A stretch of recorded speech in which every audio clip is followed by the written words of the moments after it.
Assalamualaikum warahmatullahi wabarakatuh.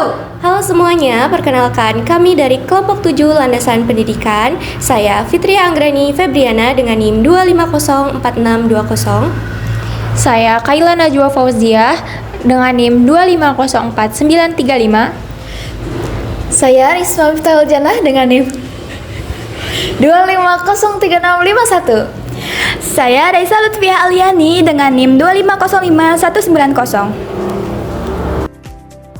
Di sini kita akan membahas tentang definisi, ruang lingkup, aliran utama filsafat, pembahasan dan implikasi, lalu yang terakhir adalah kesimpulan. Baik rekan-rekan sekalian, di sini saya akan memaparkan definisi dari filsafat pendidikan.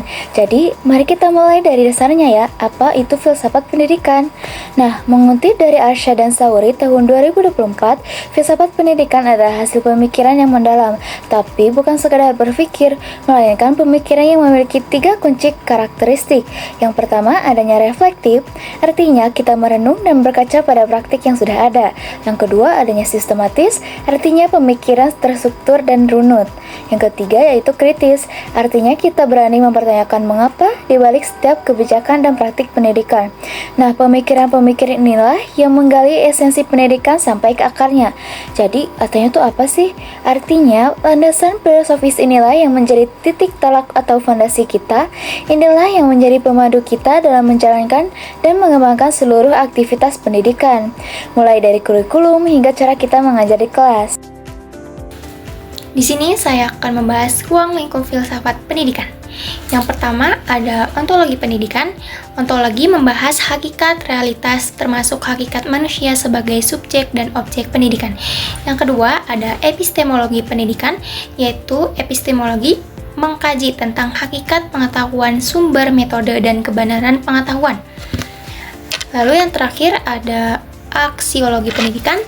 Aksiologi merupakan teori tentang nilai yang mengkaji nilai-nilai kebenaran, keindahan, dan kebaikan yang harus dicapai.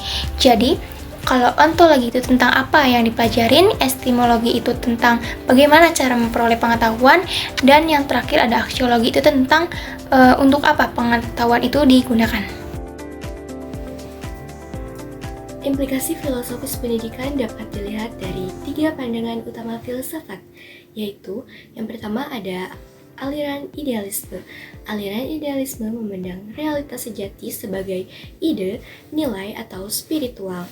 Pengetahuan dianggap berasal dari pemikiran dan refleksi, bukan sekedar pengalaman.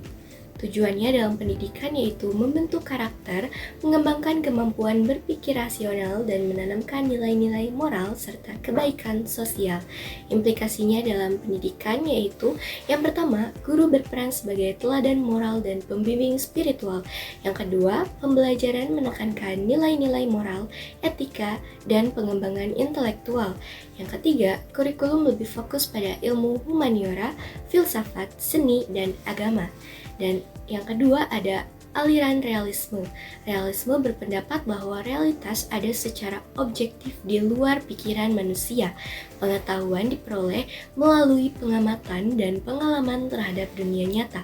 Tujuannya dalam pendidikan yaitu membantu peserta didik beradaptasi dengan dunia nyata serta mengembangkan kemampuan berpikir logis dan tanggung jawab sosial.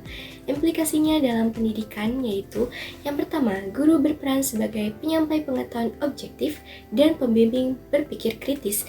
Yang kedua, pembelajaran menekankan fakta, ilmu pengetahuan, dan observasi empiris. Yang ketiga, kurikulum fokus pada mata pelajaran sains, logika, dan keterampilan praktis. Kemudian, aliran yang ketiga ada pragmatisme.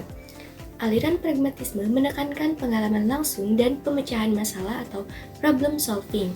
Kebenaran bersifat dinamis dan bergantung pada manfaatnya dalam kehidupan nyata. Tujuannya dalam pendidikan yaitu menyiapkan peserta didik menghadapi perubahan sosial melalui pengalaman belajar yang konstruktif dan adaptif. Kemudian implikasinya dalam pendidikan yaitu yang pertama, guru berperan sebagai fasilitator dan pembimbing proses belajar.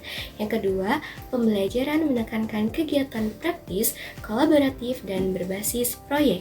Yang ketiga, kurikulum bersifat fleksibel, dan kontekstual sesuai kebutuhan lingkungan dan perkembangan zaman. Baik, untuk pembahasan selanjutnya yaitu membahas pembahasan dan implikasi.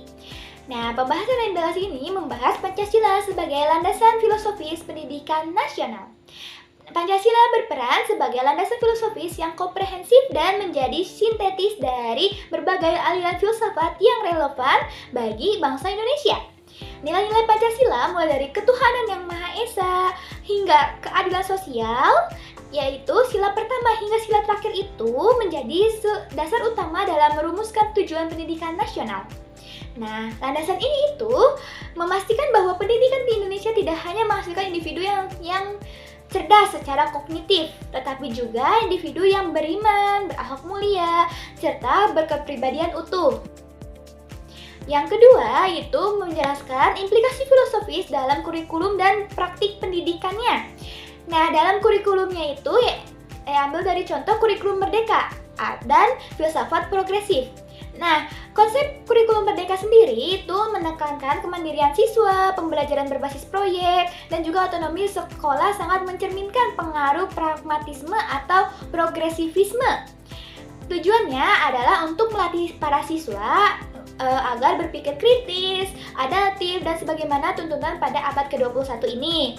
Yang kedua, yaitu implikasi filosofis dalam kurikulum dan praktik pendidikannya, menjelaskan penguatan profil pelajar Pancasila.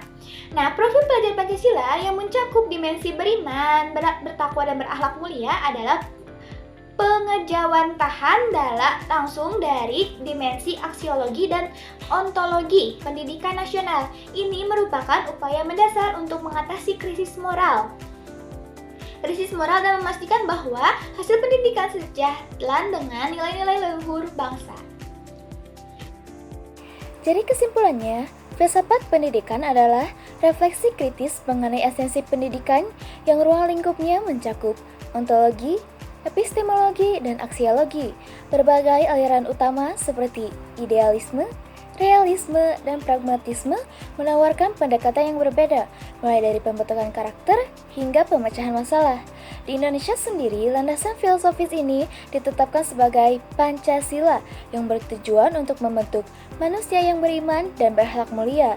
Implementasinya terlihat jelas dalam kurikulum Merdeka yang mencerminkan aliran pragmatisme untuk melatih siswa berpikir kritis, serta dalam profil pelajar Pancasila yang merupakan perwujudan langsung dari dimensi aksiologi dan ontologi untuk membentuk kepribadian yang utuh. Sekian dari kami. Wassalamualaikum warahmatullahi wabarakatuh.